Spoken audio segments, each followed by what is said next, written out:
Hey everyone, Draco Magnius here for another episode of Nier Weapon Stories.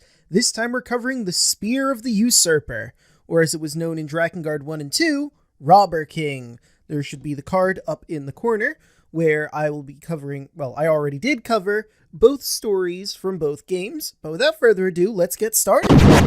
In a certain country, there lived a man who acted as a double for the prince. The man took care of official business every day in place of the prince. When he went to the prince after finishing a day's work, he found a naked woman sleeping in his room. The woman was the prince's sister. A man with the same face stared at the man's shocked expression and invited him to join in while laughing flippantly. The man loved the prince's sister. He also felt that she, who adored him like an older brother, loved him back. Even if goes through every day in a facade, she was the only thing he was living for. He who put his life on the line for the most despicable prince. The prince took command during the war. He told this to the man who was prepared to risk his life to accomplish his job.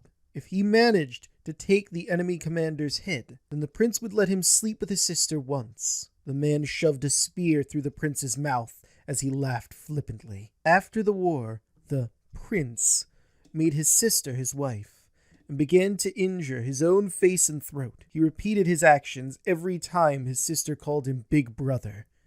Eventually, the prince was found with his face burnt. And a spear impaling him in the mouth. His burnt face looked very calm.